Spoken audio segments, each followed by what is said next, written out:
নমস্কাৰ সকলোকে স্বাগতম জনাইছোঁ। মই আছোঁ অপূৰ্বতম দত্ত।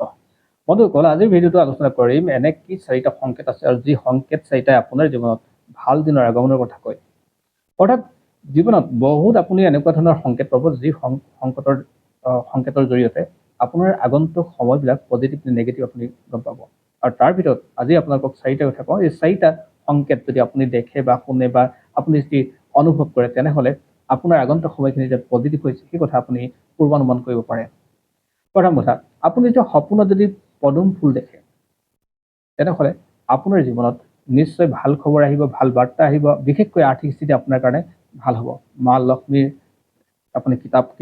মা লক্ষ্মীৰ কৃপা লাভ কৰিব আৰু আপোনাৰ ক্ষেত্ৰত প্ৰচুৰ ধন সম্পত্তিৰ আপোনাৰ হোৱাৰ সম্ভাৱনা দেখা দিয়ে।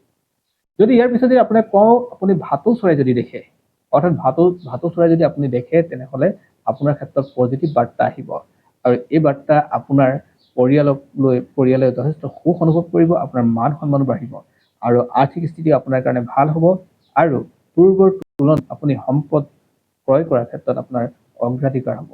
গতিকে যদি কেতিয়াবা আপুনি কিবা কাৰণত কেনেবাকৈ আপুনি যদি ভাটৌ চৰাই দেখে, সিও আপোনাৰ পজিটিভ বাৰ্তা দিয়ে। দ্বিতীয়তে, আপুনি যদি ফেঁচা দেখে, ফেঁচা হ'ল মা লক্ষ্মীৰ বাহন। আৰু মা লক্ষ্মীৰ বাহন যদি আপুনি দেখে, সপোনতে হওক আৰু বাস্তৱতে যদি আপুনি কোনোবাই দেখাই নিদেখে, অৰ্থাৎ নিজে যদি দেখে, তেনেহ'লে সেয়াও এটা আপোনাৰ কাৰণে অৰ্থ প্ৰাপ্তিৰ আপোনাৰ ক্ষেত্ৰত বাট মুকলি কৰাৰ সংকেত পাব পাৰে। অৰ্থাৎ আপোনাৰ কাৰণে ভাল সময়খিনি আগমন হৈছে বুলি আপুনি গম পাব পাৰিব। গতিকে এই ক্ষেত্ৰত আপুনি যদি ফেঁচাও দেখে, আপোনাৰ কাৰণে ভাল। আৰু তাৰ পিছৰ যিটো 4 নম্বৰ কথাটো কৈছোঁ, এই 4 নম্বৰ হ'ল আপুনি ৰাতিপুৱা শুই উঠি যদি আপুনি শংখৰ মাত শুনে, কাৰোবাৰ ঘৰত শংখ বাজি আছে আৰু শংখৰ যদি মাত শুনে, তেনেহ'লে আপোনাৰ আগন্তুক সময়খিনি যে পজিটিভ হ'বলৈ গৈ আছে সেই কথা আপুনি গম পাব। গতিকে লাভদায়ক হ'ব। আৰু এই 4টা সংকেত আপুনি যদি জীৱনত পাইছে এবাৰ হ'লেও, তেনেহ'লে তাৰ পিছৰ সময়খিনি আপুনি নিশ্চয় অনুভৱ কৰিছে যে সেই সময়খিনিত আপোনাৰ আৰ্থিক স্থিতি ভাল আছিলে। গতিকে আপুনি নিজকে মিলাই যাব আৰু এনে অৱস্থাত যদি আপোনাৰ ভাল সময়ৰ আগমন হ'ব বুলি আপুনি গম পাব পাৰিব। ধন্যবাদ।